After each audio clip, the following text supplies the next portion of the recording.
بسم اللہ الرحمن الرحیم۔ ساتھیوں، ننھے منھے پیارے بچوں،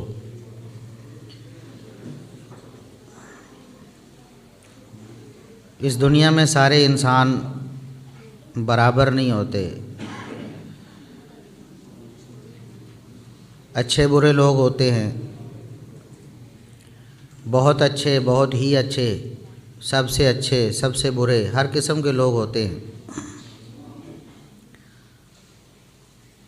ہر شخص کا مقام مرتبہ اللہ رب العزت کے ہاں طے کر دیا گیا ہے۔ اس کی شان اور مقام کے اعتبار سے تو ہر شخص کو اس کے مقام پر رکھنا اور اس کو اس کی حیثیت دینا، یہ بھی اللہ اور اس کے رسول صلی اللہ علیہ وسلم کا حکم ہے۔ ہم ایک مثال سنتے ہیں کہ سب لوگوں کو ایک ہی لاٹھی سے نہیں ہانکا جاتا۔ کیا مطلب؟ ہر شخص الگ قسم کا ہوتا ہے، ہر شخص کے لیے الگ معاملات ہوتے ہیں، اس کی الگ حیثیت ہوتی ہے، تو ہر ایک سے ایک ہی طرح پیش نہیں آیا جاتا اور ہر ایک کے بارے میں ایک طرح کی بات نہیں کی جاتی۔ جس طرح انبیاء کرام ہیں تو انسان ہی، لیکن ان کے حوالے سے ہمیں بہت احتیاط کرنا ہوتی ہے کہ ان کے بارے میں ہماری زبان سے کوئی ایسا لفظ ادا نہ ہو جائے جو ان کی شان میں توہین یا گستاخی کا سبب بن جائے، تو ہمارا ایمان خراب ہو جائے گا۔ اسی طرح انبیاء کرام کے علاوہ بھی کچھ لوگ ایسے ہیں جن کی شان اور ان کے مقام کا تقاضا یہ ہے کہ انسان ان کے بارے میں بہت زیادہ احتیاط سے کام لے، بہت زیادہ احتیاط سے، اتنی زیادہ احتیاط کہ رسول اللہ صلی اللہ علیہ وسلم نے فرمایا، یہ حدیث قدسی ہے، یعنی نبی کریم صلی اللہ علیہ وسلم نے اللہ رب العزت سے یہ بات بیان فرمائی کہ اللہ فرماتا ہے، صحیح بخاری میں ہے کہ من عادى لي وليا فقد آذنته بالحرب، جس نے میرے کسی ایک ولی سے، کسی بھی ولی سے دشمنی رکھی، میں اللہ اس کے خلاف اعلان جنگ کر دیتا ہوں۔ اللہ کے جو پیارے ہوتے ہیں، نیک لوگ ہوتے ہیں، ولی ہوتے ہیں، ان کی شان اور مقام کا بھی بہت لحاظ کرنا ہوتا ہے۔ کسی ولی کے بارے میں، اللہ کے کسی دوست کے بارے میں آپ کی کوئی بد کلامی، بد زبانی آپ کی ہلاکت بربادی کا سبب بن سکتی ہے۔ جب اللہ اعلان جنگ کر دے، باقی کیا رہ جاتا ہے؟ اور یہ قیامت تک کے لیے ہے۔ کوئی بھی ولی ہو، جو حقیقی ولی ہے، ان کی پہچان بھی اللہ رب العزت نے بتائی ہے۔ اولیاء کون ہوتے ہیں؟ الا ان اولیاء اللہ لا خوف علیہم ولا هم يحزنون الذین آمنوا وکانوا یتقون، وہ ایمان والے ہوتے ہیں، تقوی والے ہوتے ہیں۔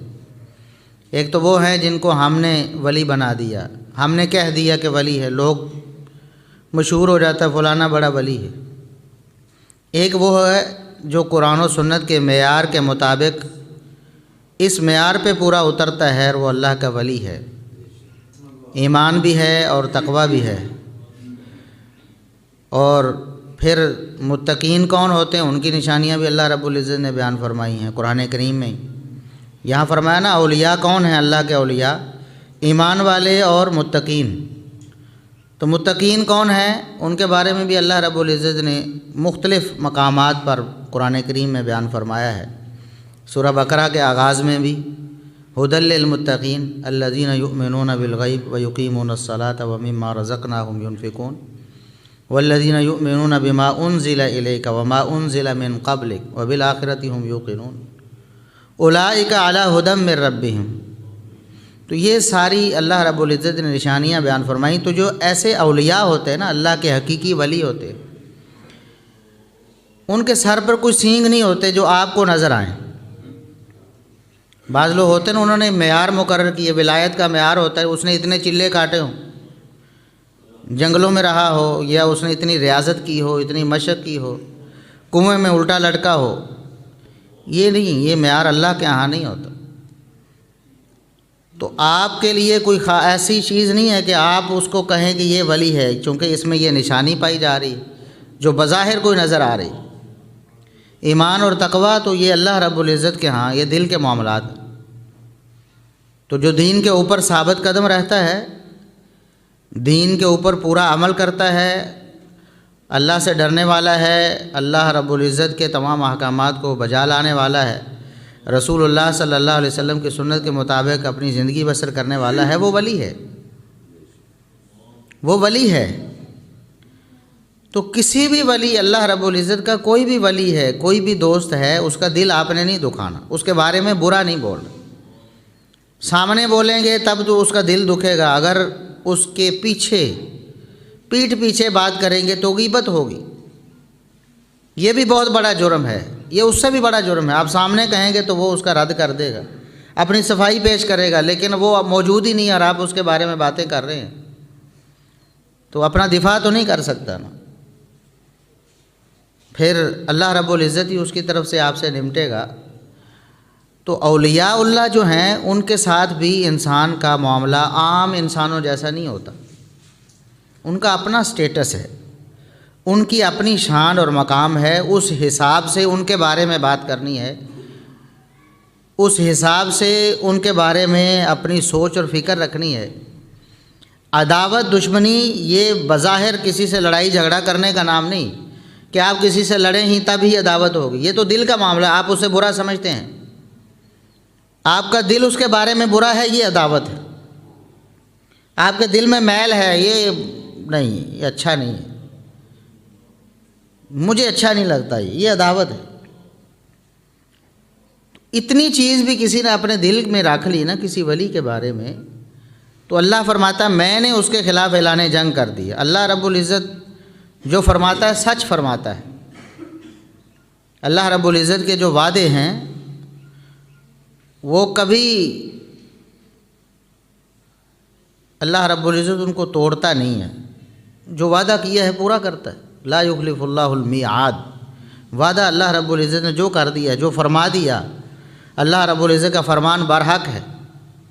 لا تبدیل لکلمات اللہ، اللہ رب العزت کے فیصلوں کو، اس کے کلمات کو کوئی بدلنے والا نہیں۔ تو جس طرح انبیاء کرام کی ایک خاص شان اور مقام ہے، اس طرح اللہ کے اولیاء کی بھی ایک خاص شان ہے، جو مقام ہے انبیاء سے نیچے ہے، لیکن بہت حساس ہے، بہت حساس ہے۔ دیکھیں، انبیاء کی دشمنی کرنے والا بھی اللہ کا دشمن بن جاتا ہے، اللہ اس کا دشمن بن جاتا ہے۔ اولیاء کی دشمنی کرنے والا بھی اللہ کا دشمن بن جاتا ہے، اللہ اس کا دشمن بن جاتا ہے۔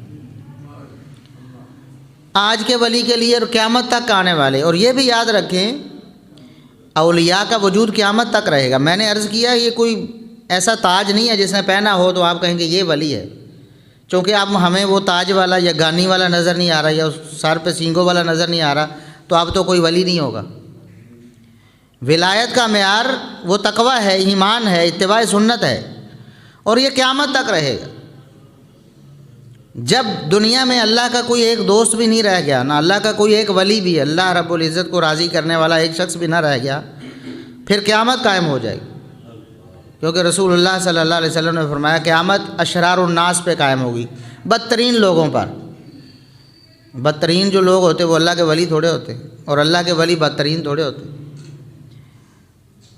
قیامت تک اللہ رب العزت کے سچے ماننے والے اور اللہ رب العزت کے حقیقی مومن بندے موجود رہیں گے، اور ان سے عداوت کرنے والے اللہ رب العزت کے دشمن قرار پائیں گے، اور اللہ ان کے خلاف اعلان جنگ کرے۔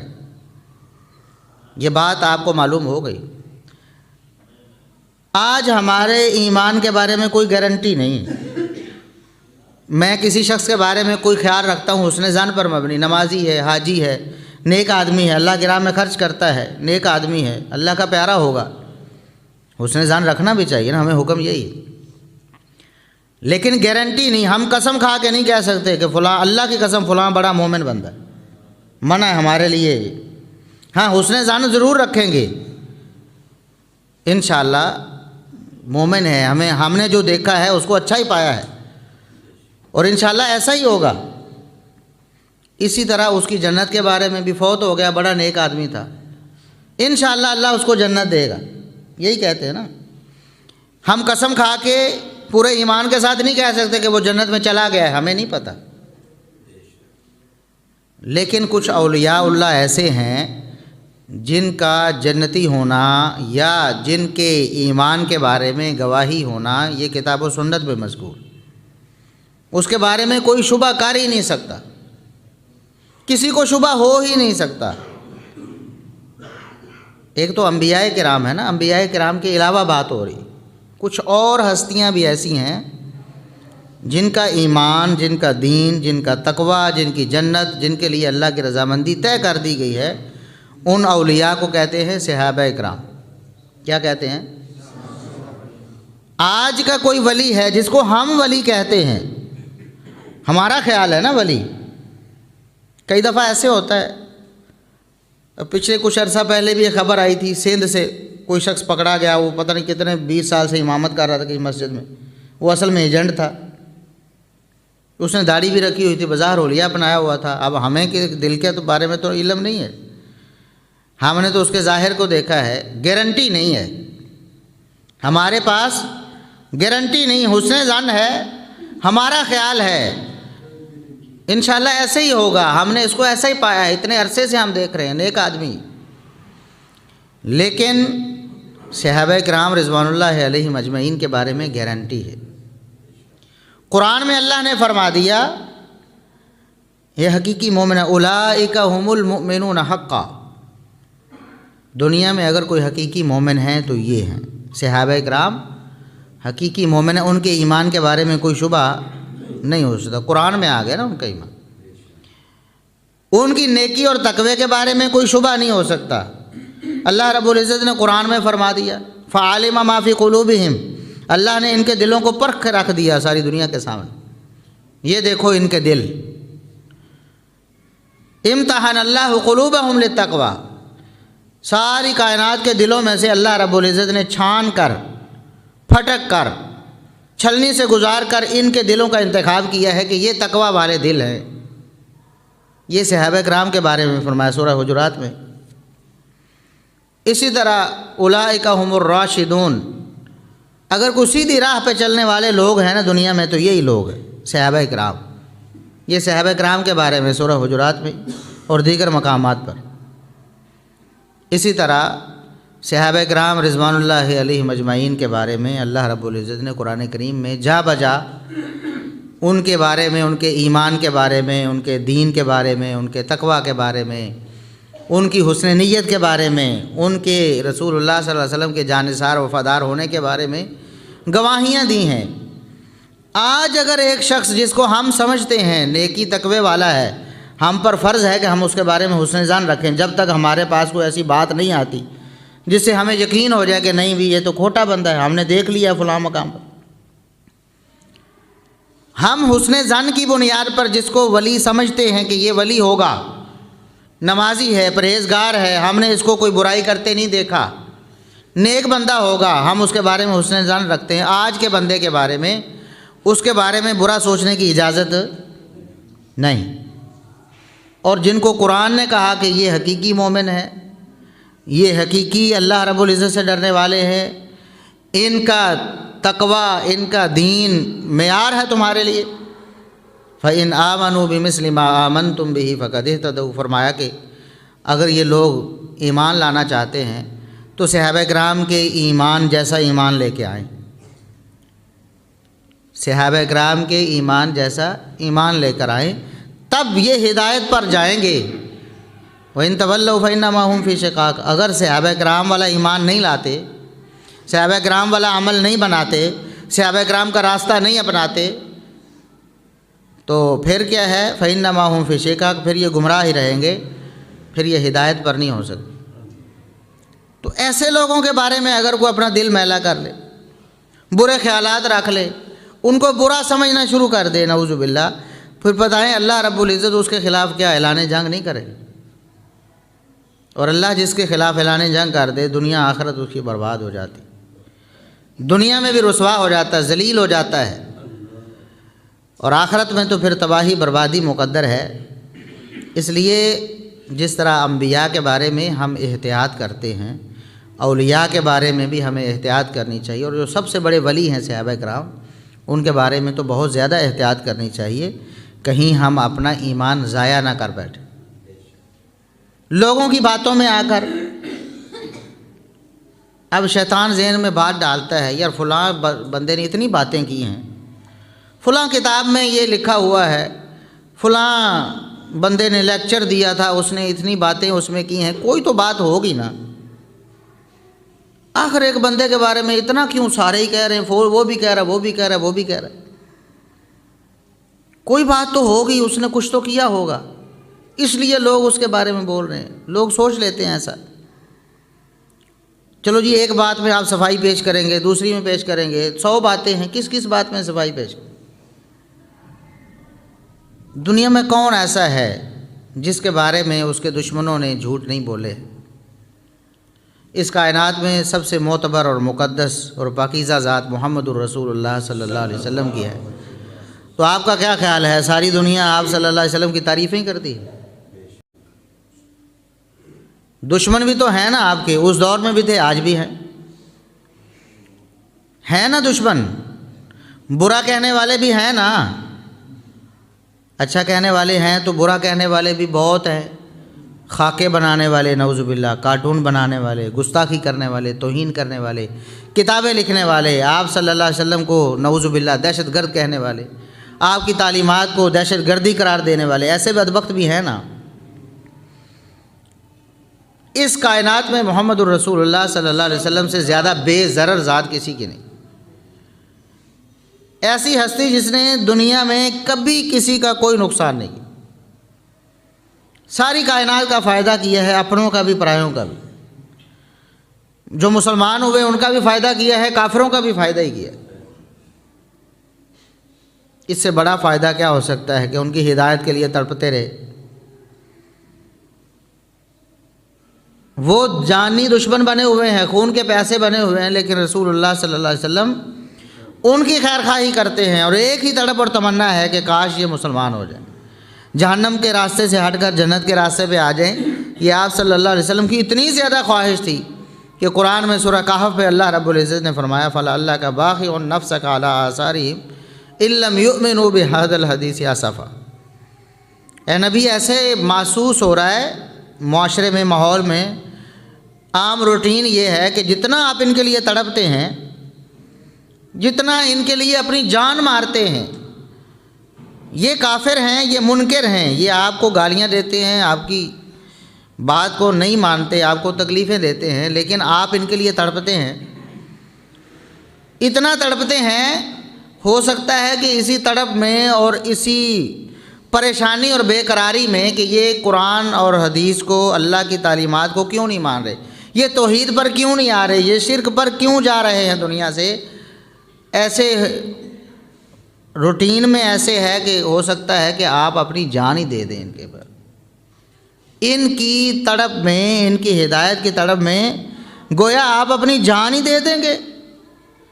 اللہ اپنے نبی صلی اللہ علیہ وسلم کو کہہ رہا ہے کہ ان کی تڑپ کچھ کم کر دیں، اتنا زیادہ نہ تڑپیں، ان کا غم اتنا زیادہ سوار نہ کریں اپنے اوپر کہ آپ اپنی جان ہی دے بیٹھیں۔ اس قدر آپ صلی اللہ علیہ وسلم اپنے اور پرائے سب کے لیے محسن تھے، محسن انسانیت ہی نہیں، محسن کائنات ہیں، جانوروں کے لیے بھی رحمت۔ انسان تو انسان ہے نا، جو نہیں ماننے والا اس کے لیے بھی رحمت ہیں۔ اب یہ آپ کی تعلیم ہے، آپ پر نازل ہونے والی وحی ہے نا، کہ کوئی شخص اگر ایک جان کو قتل کرتا ہے تو گویا اس نے پوری انسانیت کو قتل کیا۔ یہ قرآن کریم میں ہے نا، ایک جان کو اگر کوئی شخص قتل کرے گا، مارے گا ناحق، اس نے گویا پوری انسانیت کو قتل کر دیا۔ یہاں یہ نہیں کہا کہ ایک مسلمان کو کوئی قتل کرے تو تب پوری انسانیت کو قتل کر دے۔ ایک جان وہ کوئی بھی ہو، مسلمان ہو یا کافر ہو، نہ حق آپ کے پاس حق ہی نہیں، آپ کے پاس کوئی حق نہیں۔ یہاں کوئی عیسائی ہے تو آپ اس کو قتل کر دیں، کوئی سکھ ہے، یہودی ہے تو اس کو قتل کر دیں، نہیں، آپ کے پاس کوئی اختیار۔ جس طرح مسلمان قتل ہو سکتا ہے، اسلامی حکومت کا کام ہے وہ دیکھے گی کہ واقعی اس نے کوئی ایسا جرم کیا ہے کہ کسی کو قتل کیا ہے یا کوئی اس طرح کا معاملہ ہے جو اسلام میں حدود ہے اس کے مطابق ہو، تو آپ کسی کو قتل کر دیں، آپ کو کوئی حق نہیں۔ ایک جان کو قتل کرنا چاہے وہ کافر ہی کیوں نہ ہو، پوری انسانیت کو قتل کرنے کے مدرا، اور ایک جان کو بچانا، ومن احیاھا فکانما احیا الناس جمیعا، ایک جان کو بچانا پوری انسانیت کو بچانا ہے، چاہے کافر ہی اس کی جان بچاتے ہیں۔ تو آپ صلی اللہ علیہ وسلم تو کافروں کے لیے بھی رحمت، آپ صلی اللہ علیہ وسلم تو ظلم کی اجازت نہیں دیتے، جنگ کی حالت میں وہ ظلم کر رہے ہیں تو آپ کہتے ہیں بھی نہیں بھی جو لڑنے والے ہیں صرف ان کا مقابلہ کرو، عورتوں کو آپ نے کچھ نہیں کہنا، بچوں کو نہیں مارنا، بوڑھوں کو نہیں مارنا، یہ ساری تعریف۔ اس کے باوجود بدبخت ایسے موجود ہیں، اس وقت بھی تھے اور آج بھی ہیں، جو رسول اللہ صلی اللہ علیہ وسلم کو برا بول رہے ہیں، جھوٹے جھوٹے بہتان لگا رہے ہیں آپ صلی اللہ علیہ وسلم۔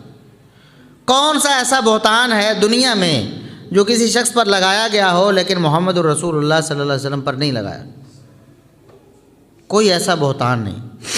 برے سے برے بہتان بھی آپ صلی اللہ علیہ وسلم کے ساتھ جوڑے گئے۔ کیا قصور تھا؟ کیا کوئی شخص یہ سمجھ دے گا مسلمان کہ یار کوئی بات تو نعوذ باللہ تو کافر ہو جائے گا، کافر ہو جائے گا نا؟ اس کا مطلب ہے کہ بے گناہ لوگوں کو بھی لوگ جھوٹے الزامات کی زد میں لے آتے اور اتنا جھوٹ بولتے ہیں جس طرح آج یورپ میں جھوٹ بولا جا رہا ہے۔ اپنے لوگوں کو اسلام سے دور رکھنے کے لیے جھوٹ بول بول کر ان کے ذہن میں یہ بات ڈالی جاتی ہے بچپن سے لے کر متواتر کہ اسلام ایک دہشت گرد مذہب ہے، اسلام کی تعلیمات ایسی ظالمانہ ہیں، سفاکانہ ہیں، وحشیانہ ہیں، اور پیغمبر اسلام صلی اللہ علیہ وسلم کے بارے میں کہا جاتا ہے کہ وہ ظالم تھے، نعوذ باللہ، یہ کرتے رہے لوگوں کے ذہن خراب کرنے کے لیے تاکہ یہ کہیں قرآن کو پڑھ نہ لیں، آپ صلی اللہ علیہ وسلم کی سیرت کو پڑھ نہ لیں۔ تو ایسا ہو جاتا ہے دنیا میں۔ رسول اللہ صلی اللہ علیہ وسلم کے بعد اس امت میں سب سے معتبر شخصیت سیدنا ابو بکر صدیق رضی اللہ عنہ کی ہے۔ وہ اسلام کے محسن ہیں، مسلمانوں کے محسن ہیں، حتیٰ کہ رسول اللہ صلی اللہ علیہ وسلم نے فرمایا ان من امن الناس علی فی صحبتہ ومالہ ابا بکر، صحیح بخاری کی حدیث ہے۔ فرمایا کہ اس دنیا میں ابو بکر سے بڑھ کر نہ تو مال دینے میں کسی نے احسان کیے ہے میرے اوپر، نہ جان دینے میں کسی نے احسان کیے ہیں میرے اوپر، نہ ساتھ دینے میں کسی نے احسان کیے ہیں میرے اوپر، یعنی سب سے بڑھ کر میں محمد صلی اللہ علیہ وسلم کسی کا احسان مند ہوں تو وہ ابو بکر ہیں۔ تو آپ کا کیا خیال ہے کہ سارے لوگ پھر ابو بکر صدیق رضی اللہ عنہ کے دیوانے ہی ہو گئے ہوں گے؟ کوئی ان کا دشمن نہیں بنا؟ بنے ہیں نا، یہاں بھونکتے سنائی دیتے ہیں آپ کو، نعوذ باللہ، ان کے ایمان کا ہی انکار کر رہے ہیں، ان کو کافر، منافق، غاصب، پتہ نہیں کیا کیا ظالم بکتے ہیں ان کے بارے میں۔ تو کیا کوئی مسلمان یہ سمجھ لے کہ شاید ابو بکر رضی اللہ عنہ نے کوئی قصور کیا ہوگا تبھی تو لوگ کہہ رہے ہیں؟ نہیں، یہ دشمنی اصل میں اسلام کی دشمنی ہے، جو پیغمبر اسلام سے بھی لوگ کرتے ہیں اور پیغمبر اسلام صلی اللہ علیہ وسلم کے سچے جانثاروں سے بھی کرتے ہیں۔ عمر فاروق رضی اللہ عنہ کتنے بڑے محسن ہیں اسلام۔ سیدنا عبداللہ بن مسعود رضی اللہ عنہ صحیح بخاری میں ان کا یہ قول موجود ہے کہ ما زلنا عزتا منذ اسلم عمر۔ پہلے تو مسلمان ڈر کر، سہم کر، دبک کر عبادت کرتے تھے، اپنے آپ کو بچاتے تھے ظلم و ستم کی وجہ سے،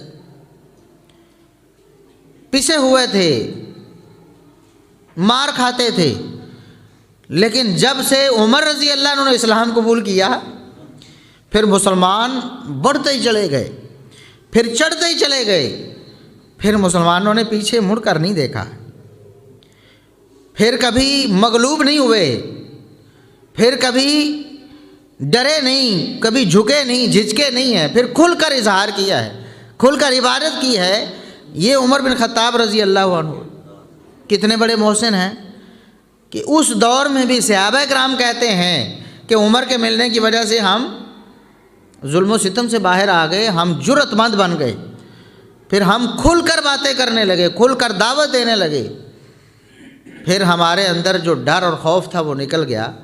یہ عمر بن خطاب رضی اللہ عنہ، اور رسول اللہ صلی اللہ علیہ وسلم فرماتے ہیں کہ عمر جس گلی میں داخل ہوتا ہے شیطان بھی چھوڑ کے بھاگ جاتا ہے، وہ گلی وہ راستہ چھوڑ جاتا ہے۔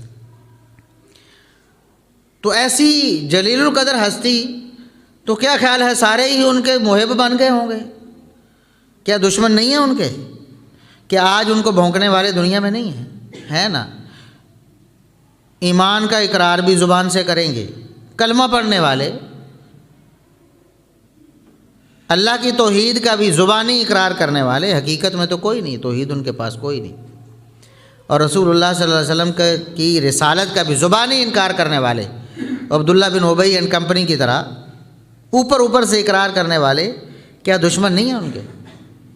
بنے ہوئے دشمن، جھوٹ بولتے ہیں ان پر، انہوں نے یہ بھی کر دیا، یہ بھی کر دیا، یہ بھی کر دیا، حالانکہ انہوں نے جو کچھ کیا اسلام کے مفاد میں وہ اسلام کی تاریخ کا سنہرا دور ہے، ان کے کارنامے وہ مسلمانوں کے لیے آج فخر کا سبب ہیں، لیکن جھوٹ بول کر ایسی عظیم الشان ہستی کو بھی داغدار کرنے کی کوشش کرتے ہیں، حالانکہ ان کا کوئی قصور نہیں۔ ان کا قصور ایک ہی ہے کہ انہوں نے اسلام کی خدمت کی ہے، جس قدر اسلام کی خدمت زیادہ ہوگی اتنے ہی اسلام کے دشمن ان لوگوں کے خلاف زیادہ پروپیگنڈا کریں گے اور ان کی دشمنی زیادہ لوگوں میں پھیلانے کی کوشش کریں گے۔ سیدنا عثمان بن عفان رضی اللہ عنہ رسول اللہ صلی اللہ علیہ وسلم کے دوہرے داماد ہیں۔ آپ صلی اللہ علیہ وسلم نے 2 دفعہ یکے بعد دیگرے اپنی 2 بیٹیوں کا نکاح سیدنا عثمان رضی اللہ عنہ سے کیا۔ یہیں سے آپ اندازہ لگا لیں کیسی شخصیت ہوگی۔ دیگر صحابہ بھی موجود ہیں نا، بڑے بڑے صحابہ، سیدنا علی رضی اللہ عنہ بھی ایک بیٹی کے ساتھ نکاح ہوا نا، نبی کریم صلی اللہ علیہ وسلم کی بیٹی سیدہ فاطمہ رضی اللہ عنہا کے شوہر ہیں۔ دیگر صحابہ بھی تھے، آپ صلی اللہ علیہ وسلم جس کو بھی رشتہ پیش کرتے اپنی بیٹی کا، اس کے لیے سعادت ہوتی، بھاگ کر قبول کرتا۔ بڑے بڑے مالدار بھی تھے، بڑے بڑے سپہ سالار بھی تھے، بڑے بڑے نامور لوگ تھے، لیکن نبی کریم صلی اللہ علیہ وسلم کی نظر انتخاب پڑی تو عثمان بن عفان رضی اللہ عنہ پر۔ ایک بیٹی فوت ہو گئی، دوسری کے لیے پھر رشتہ ڈھونڈنا چاہا، پھر عثمان بن عفان نظر آئے۔ کیسی شخصیت ہوں گے؟ رسول اللہ صلی اللہ علیہ وسلم ان کے بارے میں فرماتے ہیں،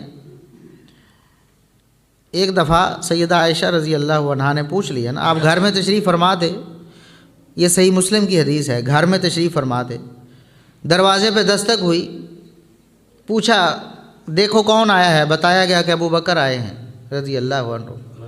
آپ کے سسر بھی تھے، باپ کی جگہ پر بھی، آپ کے سب سے محبوب اور سب سے زیادہ جانثار وفادار صحابی بھی تھے، جن کے بارے میں آپ خود فرماتے ہیں میرے اوپر اتنے احسان کسی کے نہیں جتنے ابو بکر کے۔ آپ صلی اللہ علیہ وسلم بے تکلفی سے لیٹے ہوئے تھے، ٹانگ سے کپڑا ہٹا ہوا تھا، آپ اسی طرح لیٹے رہے، ابو بکر کو آنے دو۔ پھر دوبارہ دروازے پہ دستک ہوئی، پوچھا دیکھو کون آیا ہے، بتایا گیا کہ عمر آئے ہیں، یہ بھی سسر ہیں، آپ صلی اللہ علیہ وسلم کی زوجہ محترمہ سیدہ حفصہ رضی اللہ عنہا کے والد ہیں۔ اتنی بڑی جلیل القدر ہستی ہے، آپ اسی طرح لیٹے رہے، فرمایا عمر کو آنے دو۔ پھر دروازے پہ دستک ہوئی، پوچھا دیکھو کون آیا ہے، تو بتایا گیا کہ اب عثمان آئے ہیں رضی اللہ تعالی۔ تو آپ نے فرمایا ذرا روکو، میں ذرا سیدھا ہو کے بیٹھوں، میں اپنے کپڑے درست کروں، عثمان آئے ہیں۔ کپڑے درست کرنے کے بعد کہا کہ اب عثمان کو بلاؤ۔ سیدہ عائشہ رضی اللہ عنہا نے پوچھ لیا، اللہ کے رسول کیا خاص بات ہے عثمان میں؟ ابو بکر آئے ہیں، آپ نے کہا آنے دو، اسی طرح لیٹے ہوئے بے تکلفی سے۔ عمر آئے ہیں، کہا آنے دو، اسی طرح لیٹے ہوئے ہیں۔ یہ عثمان کا اتنا پروٹوکول کیوں ہے رضی اللہ عنہ؟ کیا وجہ ہے؟ اس وقت آپ صلی اللہ علیہ وسلم نے فرمایا الا استحیی من رجل تستحیی منہ الملائکہ، کیا اس شخص کا حیا میں نہ کروں جس کا حیا اللہ کے فرشتے بھی کرتے ہیں؟ ایسی عظیم الشان ہستی، اور پھر ایک اعزاز جو ان کے نام ہے نبی کریم صلی اللہ علیہ وسلم کے دور داماد ہونے والا، وہ تو اپنی جگہ پر ہے، بہت بڑا اعزاز۔ دوسرا اعزاز کہ جتنا مال انہوں نے خرچ کیا ہے پوری تاریخ اسلامی میں اس کی کوئی مثال نہیں۔ اس دور سے لے کر آج کے دور تک عثمان بن عفان رضی اللہ عنہ جتنی دولت اسلام کے لیے خرچ کرنے والا کوئی پیدا نہیں ہوا مائی کا لال۔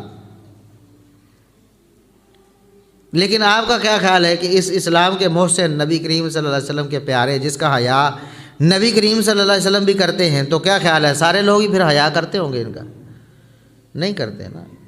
کتنے بے حیا لوگ ہیں، اس ہستی کا بھی حیا نہیں کرتے جس کا نبی بھی حیا کرتے ہیں، جس کا اللہ کے فرشتے بھی حیا کرتے ہیں۔ ان کے دشمن بھی موجود ہیں، آپ دیکھیں گے بھونکیں گے، بکیں گے، زبان دراز کریں گے کہ انہوں نے جی اپنوں کو نواز دیا تھا، خلافت میں اپنوں کو عہدے دے دیے تھے جی، بیت المال کا مال جو ہے نا وہ خرد برد نعوذ باللہ کر دیا، کسی بھانجے کو دے دیا، کسی بھتیجے کو دے دی۔ ایسے بکواس کریں گے نا، دنیا میں ایسے بدبخت موجود ہیں نا۔ حالانکہ عثمان بن عفان کے پاس اتنا مال اپنا ہے کہ ہر موقع پر اتنا مال دیا، بے دریغ مال خرچ کیا۔ ہزاروں کے لشکر کو ایک بندے نے اسلحہ بھی دیا، کھانے پینے کا سامان بھی، سواریاں بھی، ہر چیز۔ قیمتی سی قیمتی چیز ہے خرید کر مسلمانوں کے لیے وقف، کنواں پانی کا، مدینے میں ایک ہی میٹھے پانی کا کنواں ہے، یہودی کی ملکیت ہے۔ نبی کریم صلی اللہ علیہ وسلم فرماتے ہیں کون ہے جو اس کنویں کو خریدے اور مسلمانوں کے لیے وقف کرے، میں جنت کی ضمانت دیتا ہوں۔ کنواں خریدا اور مسلمانوں کے لیے وقف کر دیا۔ اتنا بڑے محسن ہیں تو کیا آج لوگ دشمن نہیں ہیں؟ ایسی شخصیت جس نے اتنا مال بہایا اسلام کے لیے، اس پر الزام یہ ہے کہ چند ٹکے جی اپنے بھانجے کو ناجائز دے دیے ہیں۔ اندازہ کریں، اس کے پاس اپنا مال ہی اتنا ہے، وہ بھلا اپنا اتنا زیادہ مال جو اسلام کی راہ میں قربان کرتا رہا، اور اس کے دل میں ایسی بات ہوتی وہ قربانی کیوں کرتا؟ اتنا مال رکھ لیتا نا بچا کر اپنے بھانجوں بھتیجوں کے لیے۔ جھوٹ کی بھی کوئی حد ہوتی ہے؟ ایسی شخصیات پر لوگوں نے جھوٹ باندھے ہیں، ایسی شخصیات پر۔ اس لیے یہ نہ سمجھے کہ کسی کے بارے میں فلاں بات کہہ دی، دشمن کہتے ہیں۔ اسلام کے دشمن پیغمبر اسلام صلی اللہ علیہ وسلم کے بارے میں بھی اس طرح کی بکواسات کرتے ہیں، اور اسلام کے دشمن آپ صلی اللہ علیہ وسلم کے جانثاروں کے بارے میں بھی ایسی بکواسات کرتے ہیں۔ آپ صلی اللہ علیہ وسلم کے جانثاروں میں سے ایک بہت عظیم الشان ہستی سیدنا معاویہ رضی اللہ عنہ کی۔ آج لوگ رشتہ داری کی بات کرتے ہیں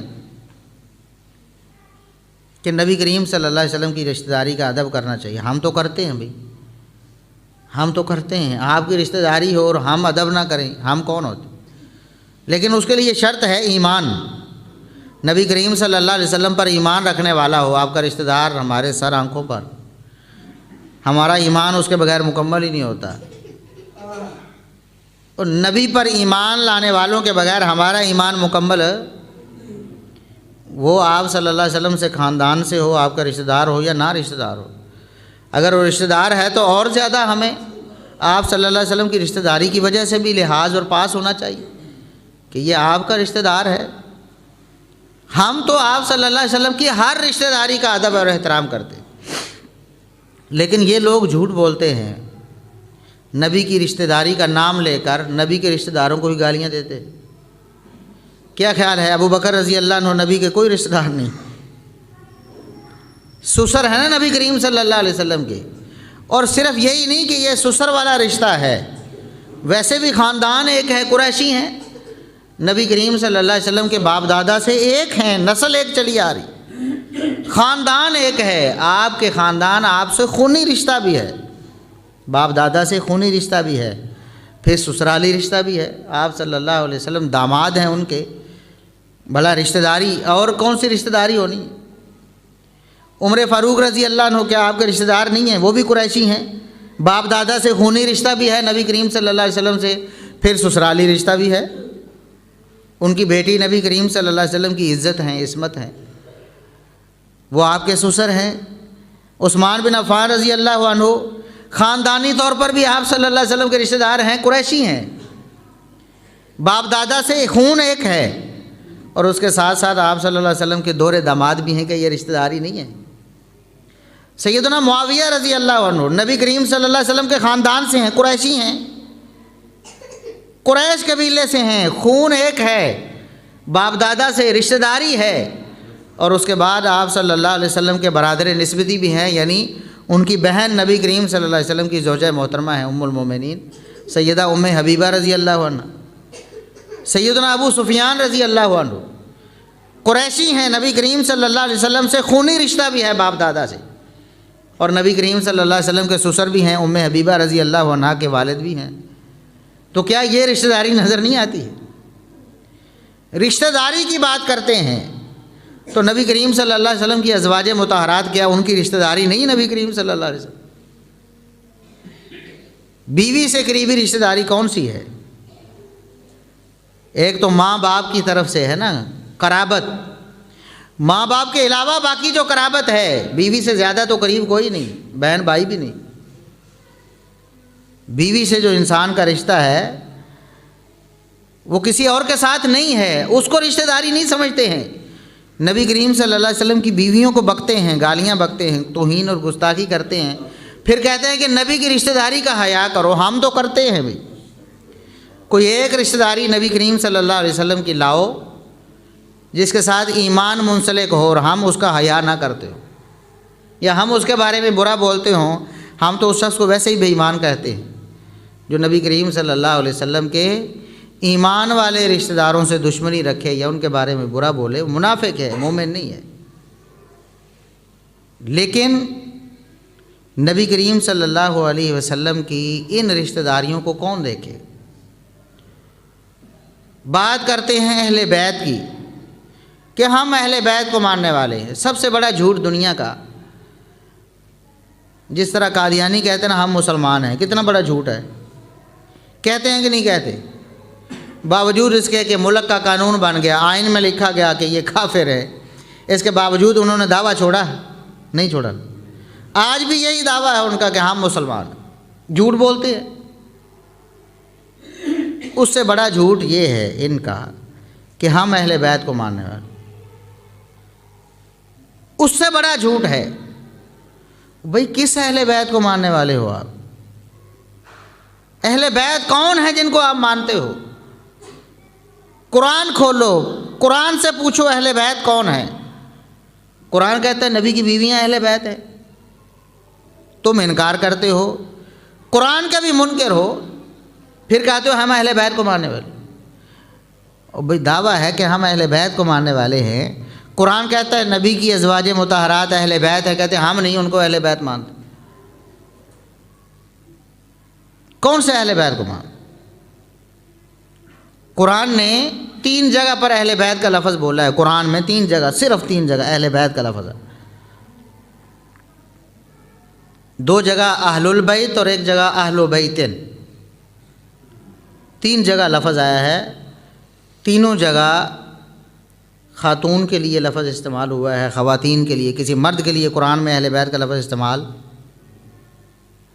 جاؤ قرآن کھولو پڑھو، قیامت تک اگر کوئی آیت ایسی مل جائے جس میں کسی مرد کو اہل بیت کہا گیا ہو، ایک آیت، صرف ایک آیت، 3 آیتیں میں پیش کرتا ہوں۔ سورہ احزاب کی آیت جس میں اللہ رب العزت نے نبی کریم صلی اللہ علیہ وسلم کی ازواج مطہرات کو مخاطب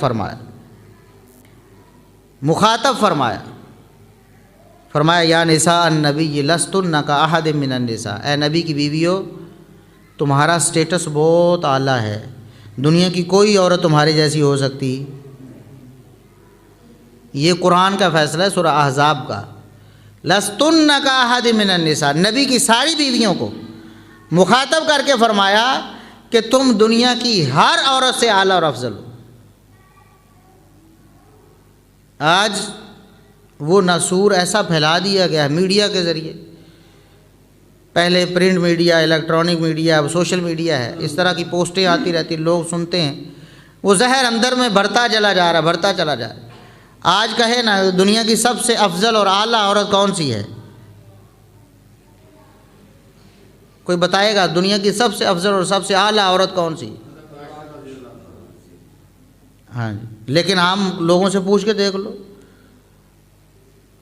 وہ کہیں گے جی حضرت فاطمہ رضی اللہ عنہ، سیدہ فاطمہ رضی اللہ عنہ کی شان اور مقام کا انکار نہیں ہے، ان کی شان اور ان کا مقام بہت اعلیٰ، نبی کی بیٹی ہے نا، بہت اعلیٰ مقام ہے، لیکن جو مقام ازواج مطہرات کا ہے وہ کسی اور کا، یہ قرآن کا فیصلہ ہے، لستن کاحد من النساء، دنیا کی کسی عورت کی طرح تم نہیں ہو، تم تو نبی کا حرم ہو، نبی کی عزت ہو، دنیا کی کوئی عورت تمہارے جیسی نہیں ہو سکتی، نہ دنیا کی کسی عورت جیسی تم ہو سکتی۔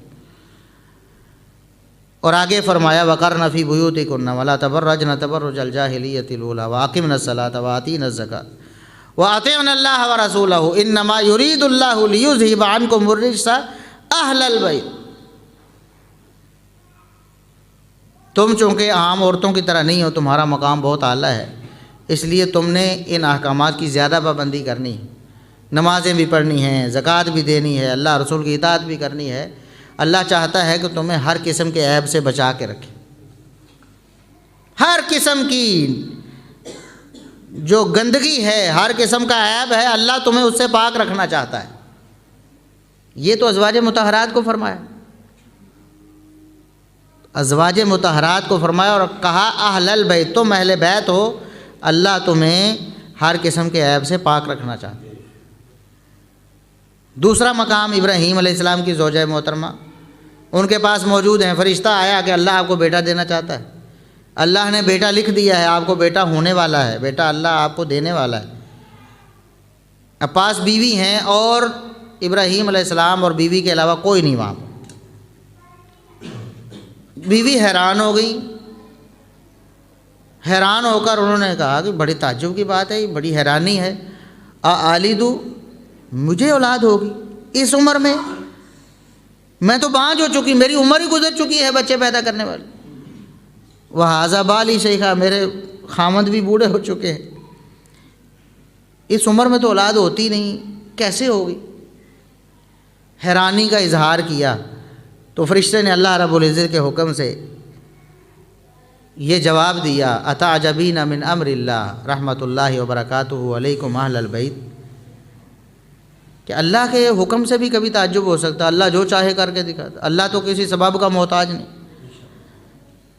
یہ بانجھ پن اور یہ عمر کا بڑا ہونا، یہ اللہ کے لیے تو کوئی رکاوٹ نہیں، اس میں حیرانی اور تعجب کی بات کوئی نہیں ہے۔ رحمۃ اللہ وبرکاتہ علیکم اہل البیت، اے اہل بیت، اللہ کی رحمتیں اور برکتیں تم پر ہوں۔ اہل بیت کس کو کہا؟ بیوی کو، ابراہیم علیہ السلام کی بیوی کو، اور ادھر نبی کریم صلی اللہ علیہ وسلم کی بیویوں کو۔ اور تیسرا اہل بیت کا لفظ جو قرآن میں استعمال ہوا وہ موسیٰ علیہ السلام کی والدہ محترمہ کے لیے، ان کی والدہ کے لیے اہل بیت کا لفظ استعمال ہوا۔ قرآن نے بتایا ہے کہ جب موسیٰ علیہ السلام کی والدہ نے ان کو ایک صندوق میں ڈال کر پانی کے حوالے کیا تو ماں ہونے کے ناطے دل میں طرح طرح کے خیال آتے، پتہ نہیں کیا بنے گا میرے بیٹے کے ساتھ۔ پانی کے حوالے تو کر دیا ہے لیکن اب کدھر جائے گا یہ پتہ نہیں، تو اپنی بیٹی کو جو موسیٰ علیہ السلام کی بہن تھی ان کو پیچھے بھیجا کہ جاؤ دیکھو کہاں کہاں جاتا ہے۔ وہ چلتی چلتی پیچھے پانی کے ساتھ ساتھ جیسے جیسے وہ صندوق جا رہا تھا بہن بھی پیچھے پیچھے جا رہی، بغیر کسی کو محسوس کروائے کہ میں اس کے ساتھ ہوں، بس چلتی چلاتی ادھر پہنچ گئی۔ وہ صندوق پکڑا گیا، وہ فرعون کے دربار میں لایا گیا، بچہ دیکھا، چونکہ بچوں کو قتل کرتا تھا تو بیوی نے کہہ دیا کہ نہیں اس بچے کو قتل نہ کریں، بڑا خوبصورت بچہ ہے، ہو سکتا ہے ہمیں فائدہ دے بڑا ہو کر، عسیٰ ان ینفعنا او نتخذہ ولدا، یا ہم اس کو اپنا بیٹا ہی بنا لیں۔ الوہیت کا دعویٰ ہے کہ میں الہ وانا ربکم الاعلیٰ، لیکن اولاد نہیں، یہ اللہ کے فیصلے ہیں نا۔ آج بھی دنیا میں بڑے بڑے الوہیت کا دعویٰ کرنا، یہ پیر ملنگ اولادیں دینے والے ہیں، اپنی اولاد کوئی نہیں۔ یہ اللہ رب العزت دکھاتا ہے اپنی نشانیاں۔ فرعون کے پاس اولاد نہیں تھی، بیوی نے کہا کسی کام آ جائے گا بڑا ہو کر، یہ ہم اس کو بیٹے ہی بنا لیں گے، بیٹے کے طور پر پال لیں گے، تو اس کو قتل نہ کرو۔ فرعون نے بات مان لی۔ اب کوشش کر رہے ہیں کہ کوئی اس کے لیے کوئی دائی کا انتظام ہو جائے، دودھ پلانے والی کا۔ آتی ہیں عورتیں دودھ پلانے کی کوشش کرتی ہیں، وَحَرَّمْنَا عَلَيْهِ الْمَرَاضِعَ، اللہ کہتے ہیں ہم نے حرام کر دیا، یعنی منع کر دیا موسیٰ علیہ السلام کو دودھ نہیں پینا، نہیں پی رہے کسی کا دودھ۔ اس وقت جو بہن ادھر سارا کچھ دیکھ رہی تھی کہ عورتیں آ رہی ہیں، کوشش کر رہی ہیں، کسی کا دودھ نہیں پی رہے ہیں موسیٰ علیہ السلام، میرا بھائی، اس نے اس وقت کہا هل ادلکم علی اہل بیت یکفلونہ لکم، اور میری بات سنو، میں تمہیں ایک اہل بیت کے بارے میں نہ بتاؤں جو اس کی کفالت کر سکتی ہے؟ ایک عورت کے بارے میں مجھے بھی پتہ ہے اور مجھے یقین ہے کہ وہ اس کی کفالت اور پرورش احسن انداز میں کر لے گی اور یہ بچہ اس کا دودھ پی لے گا۔ کیا میں اہل بیت کے بارے میں تمہیں نہ بتاؤں؟ کس کو اہل بیت کہا؟ موسیٰ علیہ السلام کی والدہ کو۔ تینوں مقامات پر عورتیں ہیں، بیویاں ہیں، تینوں مقامات پر اہل بیت۔ قرآن نے جو لفظ استعمال کیا، چوتھا لفظ اہل بیت کا قرآن میں نہیں ہے۔ پھر بھی کہتے ہیں کہ نبی کی بیویاں اہل بیت نہیں ہیں۔ کون سے اہل بیت کو ماننے والے جھوٹ بولتے ہیں؟ کس اہل بیت کی بات کریں؟ اور جو تمہارے عقائد ہیں، تمہارے نظریات ہیں، کیا اہل بیت جن کو تم اہل بیت مانتے ہو، ہم بھی ان کو اہل بیت مانتے ہیں، لیکن ازواج مطہرات جن کو قرآن نے اہل بیت کہا تم انکار کرتے ہو۔ چلو جن کو تم مانتے ہو اور ہم بھی مانتے ہیں کہ وہ اہل بیت ہیں، ان پر تو اتفاق ہے نا۔ کیا ان کا عقیدہ صحابہ کرام کے بارے میں یہ تھا جو تمہارا ہے؟ آج ہم کیوں اس طرح بات کرتے ہیں؟ کیوں ہم کہتے ہیں کہ صحابہ کرام کے بارے میں کچھ نہ کہو؟ صحابہ کرام کا دفاع کرتے ہیں نا، لوگوں کو روکتے ہیں، ان کی زبانیں روکتے ہیں، نہ کرو بھائی، جھوٹ بول رہے ہو، غلط کر رہے ہو۔ لوگ کہتے ہیں جی جھوٹا دفاع کرتے ہو، تم دفاع ہی کرتے رہتے ہو۔ کیوں دفاع کرتے ہو جی ان کا؟ اس لیے کہ اللہ رب العزت بھی دفاع کرتا ہے۔ خود اللہ رب العزت نے فرمایا ہے سورہ حج میں، ان اللہ یدافع عن الذین آمنوا، ایمان والوں کا دفاع اللہ خود فرماتا ہے۔ اللہ کہتا ہے میں دفاع کرتا ہوں ایمان والوں کا۔ آج بھی ایمان والے ہیں نا، قیامت تک ہوں گے۔ جب ایمان والے نہ رہے قیامت آ جائے گی، قائم ہو جائے گی۔ تو آج کے ایمان والوں کا دفاع بھی اللہ کرتا ہے۔ تو وہ ایمان والے جن کے ایمان کی گواہی اللہ نے دی ہے قرآن میں، اولئک ھم المؤمنون حقا، یہ حقیقی مومن ہیں۔ تو کیا خیال ہے اللہ ان کا دفاع نہیں کرتا تھا؟ صحابہ کا دفاع کون کرتا تھا؟ اللہ کرتا تھا، پھر رسول اللہ صلی اللہ علیہ وسلم کرتے تھے۔ اس لیے ہم بھی صحابہ کا دفاع کرتے۔ اور صحابہ کے خلاف بھونکتے کون تھے؟ منافق، اس وقت بھی اور آج بھی۔ قرآن پڑھ کے دیکھو، اس وقت بھی صحابہ کرام کے خلاف زبان دراز کون تھے؟ منافق، منافق تھے۔ سورہ بقرہ پڑھ کے دیکھیں، اللہ نے کہہ دیا، فرما دیا، آمنوا کما آمن الناس۔ اور منافقو، تم ایمان کا دعویٰ کرتے ہو نا، لیکن تمہارا ایمان کوئی قبول نہیں۔ ایمان اگر واقعی لانا چاہتے ہو، ابو بکر و عمر و عثمان و علی اور ان کی طرح ایمان لاؤ، یہ صحابہ کی طرح ایمان لاؤ۔ انہوں نے آگے سے کہا انؤمن کما آمن السفہاء، ان بیوقوفوں کی طرح ایمان لائیں ہم۔ صحابہ کرام کے خلاف سب سے پہلی زبان درازی کنہوں نے کی؟ منافقوں نے، عبداللہ بن ابی نے اور اس کی کمپنی نے۔ یہ ان کا وتیرہ ہے، اور آج بھی عبداللہ بن ابی اینڈ کمپنی ہی صحابہ کرام کے خلاف بکواس کرتے ہیں۔ کوئی مسلمان اور مومن یہ تصور ہی نہیں کر سکتا کہ صحابہ کرام کے بارے میں زبان دراز کرے۔ انہوں نے اس وقت بھی۔ سیدہ عائشہ رضی اللہ عنہا کون ہے؟ صحابیہ ہیں نا، نبی کی صحابیہ، بیوی بھی ہیں، صحابیہ بھی ہیں۔ ان کے خلاف کون بھونکا تھا؟ کس نے ان کے کردار پہ انگلی اٹھائی تھی؟ بتائیں کون تھا وہ؟ عبداللہ بن ابی اینڈ کمپنی، منافق۔ اور آج بھی عائشہ رضی اللہ عنہا کے خلاف کون بھونکتا ہے؟ اور منافق ہی کہنا ہے نا، تسی کہنا کو اور لفظ تو نہیں بولنا، میں کیا تو نہیں کہ بولو، ہاں منافق یہ تو کہہ سکتے ہیں نا ہم۔ سیدہ عائشہ رضی اللہ عنہا کے خلاف اس وقت بھی جب قرآن نازل ہوا، ان کی صداقت کو بیان کرنے کے لیے اور ان کا دفاع کرنے کے لیے اللہ نے قرآن میں دفاع کیا کہ نہیں؟ صحابہ کا بھی دفاع کیا، فرمایا ظالمو تم کہتے ہو صحابہ کو بیوقوف کہتے ہو، الا انہم ہم السفہاء، دنیا میں اگر کوئی حقیقی بیوقوف ہیں تو یہ ہیں۔ اللہ نے دفاع کیا کہ نہیں؟ ہم بھی وہی کہتے ہیں، صحابہ کو بیوقوف کہنے والا خود بیوقوف، اور صحابہ کو منافق کہنے والا وہ ہے کہ نہیں؟ عبداللہ بن ابی منافق ہے کہ نہیں؟ اور صحابہ کرام کو کافر کہنے والا خود کافر ہے۔ قرآن کا فیصلہ ہے نا، اللہ رب العزت نے اینٹ کا جواب پتھر سے دیا، اس کو یہ کہتے ہیں نا اینٹ کا جواب پتھر، محاورہ ہے نا۔ تو سیدہ عائشہ رضی اللہ عنہا کے خلاف جب منافقوں نے بکواس کی تو اللہ نے دفاع کیا کہ نہیں؟ 10 آیتیں نازل فرمائیں۔ تو کیا آج ہم اللہ رب العزت کے طریقے کے مطابق صحابہ کا دفاع نہ کریں؟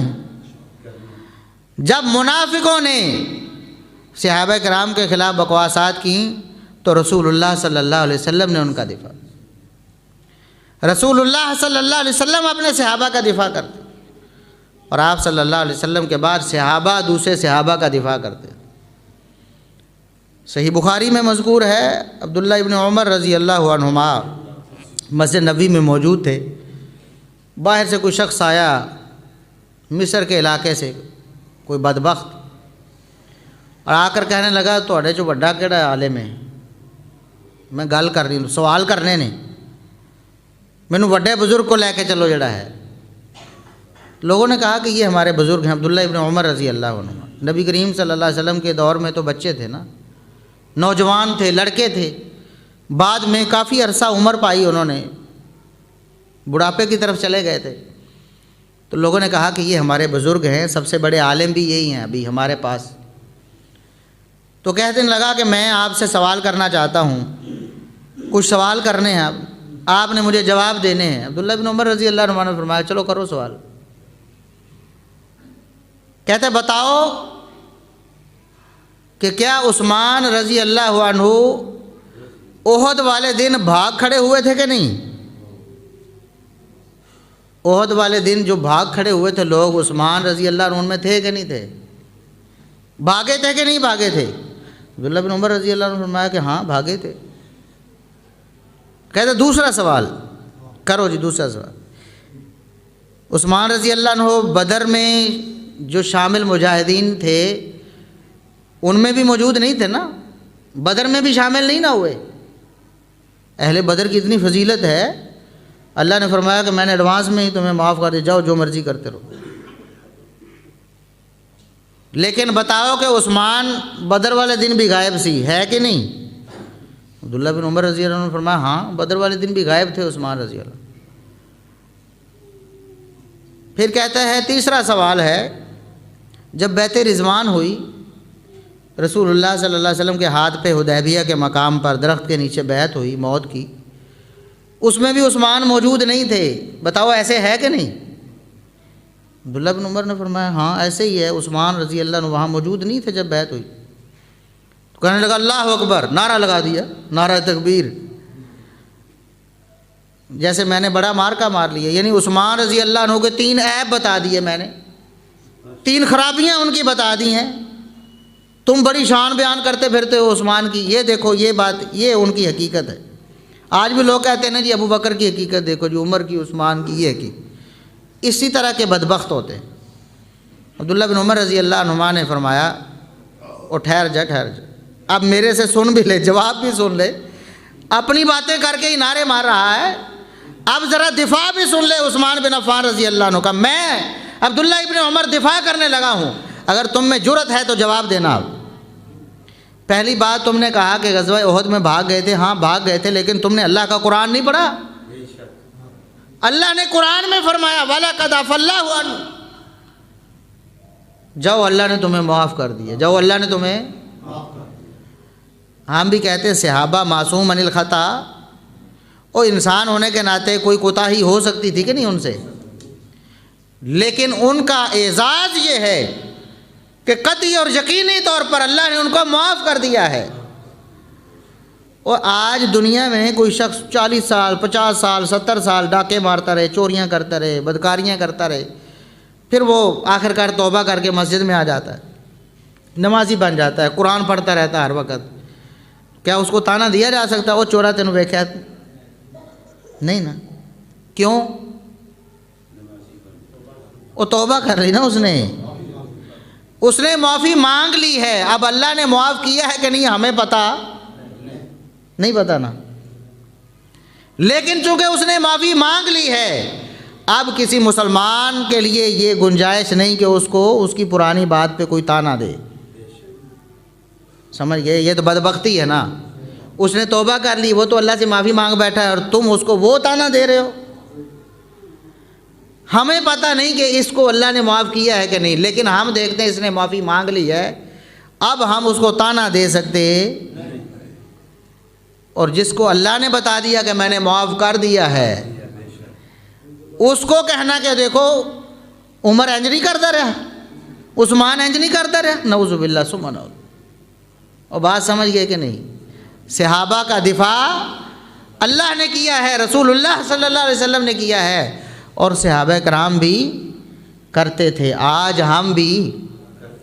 سب سے بنیادی بات، اگر کسی صحابی سے کوئی بات ثابت بھی ہو جاتی ہے، انسان تھے نا، کوئی بات ثابت بھی ہو جاتی ہے تو یہ بھی ان کے لیے شرف ہے، کوئی غلطی ثابت بھی ہو جاتی ہے نا ان کی، یہ بھی ان کے لیے شرف ہے۔ کیسے شرف ہے؟ اللہ رب العزت فرماتا ہے قرآن میں کہ الا من تاب وآمن وعمل عملا صالحا فاولئک یبدل اللہ سیئاتہم حسنات۔ جو بندہ اللہ سے سچی پکی توبہ کر لیتا ہے، ایمان لے آتا ہے، نیک اعمال کرنا شروع کر دیتا ہے، اللہ اس کی برائیوں کو بھی نیکیوں میں، جنیاں زیادہ برائیاں کیتی ہیں انیاں زیادہ شرف ہوا کہ نہیں؟ اور بتائیں جتنے زیادہ گناہ کیے اللہ نے اتنی زیادہ نیکیاں پلڑے میں ڈال دیں، یہ شرف ہے کہ نہیں ہے؟ اگر کسی صحابی سے کوئی غلطی ہوئی بھی ہے تو وہ بھی اللہ نے نیکی بنا دی، وہ بھی اللہ کی رضا کا سبب بن گئی، تو بتائیں یہ کوئی اعتراض والی بات ہے؟ جس پر اللہ نے معافی کا اعلان کر دیا ہو کہ جاؤ معاف کر دیا، میں اس کے باوجود تم پر راضی ہو گیا، اس کو بطور اعتراض پیش کیا جا سکتا؟ ہمیں نہ بھی پتہ ہو اللہ نے معاف کیا ہے تب بھی اعتراض نہیں کر سکتے۔ جس کے بارے میں اللہ نے بتا دیا کہ میں نے معاف کر دیا اس پر اعتراض نہیں کر سکتے۔ فرمایا ایک تو گئی بات، دوسرا تم نے کہا کہ بدر میں نہیں تھے نا، بدر میں مجاہدین لڑتے رہے اور عثمان گھر بیٹھے رہے، یہ اعتراض کیا نا۔ اور ظالم تمہیں پتہ ہے کہ عثمان گھر میں کیوں بیٹھے تھے؟ تمہیں پتہ ہے کہ نبی کریم صلی اللہ علیہ وسلم کی لخت جگر ان کے نکاح میں تھیں اور بیمار تھیں، اور نبی صلی اللہ علیہ وسلم نے انہیں فرمایا تھا کہ عثمان تم میدان جہاد میں جانے کی بجائے اپنی بیوی کی تیمارداری کرو، بیوی کی تیمارداری کرو، اللہ تمہیں اجر بھی اتنا ہی دے گا جتنا مجاہدین جا کے لڑ کے کمائیں گے، اور اللہ مال غنیمت میں بھی اتنا حصہ دے گا جتنا مجاہدین جا کے لڑ کے کمائیں۔ یہ تو عثمان کا شرف ہے جس کو تم نے اپنی بدبختی کی وجہ سے اعتراض سمجھ لیا۔ یہ کوئی اعتراض ہے؟ تو اکثر جو صحابہ کرام پر اعتراض بنا کر باتیں پیش کی جاتی ہیں وہ اعتراض بنتی، یہ تو شرف ہے کہ نبی نے فرمایا کہ عثمان کار بیٹھ تینوں کار بیٹھے ہی مجاہدین جنہ اجر بھی ملے گا مال بھی ملے گا۔ اب اعتراض کون سا ہے بتاؤ؟ کوئی نہیں۔ پھر تم نے کہا کہ بیعت رضوان میں بھی نہیں تھا، اتنا بڑا موقع ہاتھ سے گنوا دیا کہ جن کے بارے میں اللہ نے فرمایا رضی اللہ عنہم ورضوا، اللہ ان سے راضی ہو گیا، ید اللہ فوق ایدیہم، ان کے ہاتھوں کے اوپر اللہ کا ہاتھ ہے، کتنا بڑا شرف ہے۔ کہہ رہے عثمان وہ شرف تو بھی رہ گئے۔ تمہیں پتہ ہے کہ عثمان رضی اللہ عنہ کی شان اور مقام اس سے ثابت ہوتا ہے؟ نہیں پتہ، میں بتاتا ہوں۔ فرمایا کہ نبی کریم صلی اللہ علیہ وسلم نے عثمان رضی اللہ عنہ کو اہل مکہ کی طرف اپنا قاصد بنا کے بھیجا، اپنا قاصد بنا کے بھیجا تھا، اپنا نمائندہ بنا کے بھیجا تھا۔ اگر اہل مکہ کے ہاں عثمان سے معزز کوئی شخصیت ہوتی تو نبی صلی اللہ علیہ وسلم اس کو بھیجتے۔ یہ تو عثمان کے شرف کی بات ہے کہ عثمان پر نظر انتخاب پڑی آپ صلی اللہ علیہ وسلم کی، اور آپ نے عثمان رضی اللہ عنہ کو بھیجا کہ عثمان تم جاؤ میرا نمائندہ بن کر۔ اور اس سے اگلی بات، جب صحابہ نے بیعت کر لی نا، سارے صحابہ نے، نیچے نبی کریم صلی اللہ علیہ وسلم کا ہاتھ ہے، اوپر صحابہ کرام اپنا ہاتھ رکھ رہے، اور اس سے اوپر اللہ رب العزت فرماتا میرا ہاتھ ہے، ٹھیک ہے، کما یلی کو بشان ہی، جیسے اللہ کو معلوم ہے۔ کیسے تھا؟ اللہ تو عرش پہ ہے نا، اوپر ہے، اس کا ہاتھ بھی اوپر ہی ہے نا، کتنا بڑا شرف۔ تو جب سارے صحابہ بیعت کر کے فارغ ہو گئے نا، تو عثمان رضی اللہ عنہ چونکہ موجود نہیں تھے، گئے ہوئے تھے اہل مکہ کے پاس قاصد بن کر، اب ان کی بیعت رہ گئی۔ تو رسول اللہ صلی اللہ علیہ وسلم نے سارے لوگوں کو مخاطب کر کے فرمایا، اور لوگوں تم نے اپنی اپنی بیعت خود کی ہے نا، عثمان کی بیعت میں محمد کروں گا اپنے ہاتھ پر صلی اللہ علیہ وسلم۔ فرمایا یہ میرا ہاتھ ہے اور یہ عثمان کا ہاتھ ہے، اپنے ہاتھ کو نبی نے فرمایا یہ عثمان کا ہاتھ، اور پھر فرمایا کہ میں عثمان کی طرف سے خود بیعت کرتا ہوں۔ کتنا بڑا شرف ہے، اور یہ شرف کسی اور صحابی کو حاصل نہیں، ابو بکر صدیق سے لے کر علی المرتضیٰ سے لے کر کسی صحابی کو، کہ نبی کریم صلی اللہ علیہ وسلم نے ان کے ہاتھ کو اپنا ہاتھ قرار دیا ہو۔ کتنا بڑا شرف ہے۔ فرمایا کہ تم اعتراض بنا رہے ہو، اس کو اعتراض بنا رہے ہو۔ ان کا نہ ہونا ان کے لیے اور شرف بن گیا کہ نبی صلی اللہ علیہ وسلم نے ان کی طرف سے خود بیعت کر لی۔ فرمایا اذهب بهذا الآن معك، جا، اے جواب بھی لے کے ہی جا ہون، اب تمہیں بھی پتہ چلے گا کہ کسی سے پالا پڑا تھا، عبداللہ بن عمر کے سامنے عثمان پر اعتراض کرتے ہو۔ تو یہ صحابہ کی سنت ہے۔ ہم بھی آج اللہ کے فضل و کرم سے کسی بھی صحابی پر اعتراض ہوتا ہے تو ہم اسی لیے میدان میں آتے ہیں، ہم دفاع کرتے ہیں۔ یہ اللہ کا طریقہ ہے، رسول اللہ صلی اللہ علیہ وسلم کا طریقہ ہے، صحابہ کرام کا طریقہ ہے۔ نہ اللہ نے کبھی صحابہ پر اعتراض برداشت کیا، نہ رسول اللہ صلی اللہ علیہ وسلم نے کیا، نہ صحابہ کرام نے کیا، ہم بھی وہی کرتے ہیں۔ لوگ آج سیدنا معاویہ رضی اللہ عنہ پر بھی اعتراض، ان کے عہد خلافت پر کیڑے نکالنے کی کوشش کرتے ہیں، بالکل جھوٹ بولتے ہیں۔ ان کا 20 سالہ دور خلافت ہے، انتہائی اعلیٰ ترین دور، سنہری ترین دور اسلام کا، اور اسلام کی فتوحات کا۔ جتنا اسلام ان کے دور میں وسیع ہوا ہے کسی دور میں نہیں ہوا۔ ان کی بے مثال قربانیاں ہیں، ان کی شجاعت ہے، ان کی منصوبہ بندی ہے اسلام کے لیے، کہ اللہ رب العزت نے ان کے ہاتھوں اسلام کو پوری دنیا میں پھیلایا۔ آپ صلی اللہ علیہ وسلم بھی فرما کر گئے، اول جیش من امتی یغزون البحر قد اوجبوا، سب سے پہلا لشکر میری امت کا جو غزوہ بحر کرے گا، جو سمندری جہاد کرے گا، انہوں نے ابھی سے اپنی جنت اللہ سے الاٹ کروا لی ہے۔ نبی صلی اللہ علیہ وسلم موجود ہیں، فرما رہے ہیں کہ میں آج بتا رہا ہوں، حالانکہ وہ غزوہ بحر سمندری جہاد ہے۔ آپ صلی اللہ علیہ وسلم کی زندگی کے بعد، آپ کے دنیا سے چلے جانے کے بعد، سیدنا ابو بکر رضی اللہ عنہ کا دور بھی گزرنے کے بعد، سیدنا عمر فاروق رضی اللہ عنہ کا دور بھی گزرنے کے بعد، سیدنا عثمان رضی اللہ عنہ کے دور میں یہ سمندری جہاد ہوتا ہے۔ لیکن عشروں پہلے نبی کریم صلی اللہ علیہ وسلم فرماتے ہیں کہ انہوں نے اللہ سے اپنی جنت پکی کروا لی، ان کے لیے جنت الاٹ ہو چکی ہے، اللہ نے الاٹ کر دی ہے جنت ان کے لیے۔ پھر آپ صلی اللہ علیہ وسلم نے فرمایا کہ میں سویا ہوا تھا، اللہ نے مجھے دکھایا ہے، انبیاء کے خواب وہی ہوتے ہیں نا، میں نے دیکھا میری امت کے سمندری جہاد کرنے والے لوگ جنت میں بادشاہوں کی طرح، جس طرح بادشاہ تختوں پر ٹیکیں لگائے ہوتے ہیں، میں نے اپنے ان صحابہ کو جنت کے تختوں پہ ٹیکیں لگائے دیکھا ہے، ایک ایک سپاہی اور ایک ایک فوجی کو، اور اس کے سپہ سالار کون ہیں؟ سیدنا معاویہ رضی اللہ عنہ، chief of army staff, commander in chief کون ہیں؟ سیدنا معاویہ رضی اللہ عنہ، جن کی سربراہی میں مسلمانوں نے یہ سمندری جہاد کیا۔ اور یہ سمندری جہاد کیا ہے؟ آپ جس خطے میں رہتے ہیں، دنیا میں کہیں بھی کوئی شخص رہتا ہے تو اس کے چاروں طرف پانی ہے، ہم کہتے ہیں نا یہ بر اعظم ایشیا ہے، فلاں بر اعظم افریقہ ہے، فلاں. تو بر اعظم کا مطلب یہ ہے کہ یہ خشکی کا ایک بہت بڑا ٹکڑا ہے اور اس کے ارد گرد چاروں طرف پانی ہے. ہم پانی کے اندر قید ہیں، پانی کے اندر. جب ہم نے باہر نکلنا ہے تو سمندر پار کر کے نکلنا ہے نا، پانی کو چیر کر نکلنا ہے. اس وقت تو چونکہ اڑنے کا کوئی سامان نہیں تھا تو پانی کے اندر تیر کر جانا ہوتا تھا، کشتی نے، جہاز نے، بحری جہاز نے.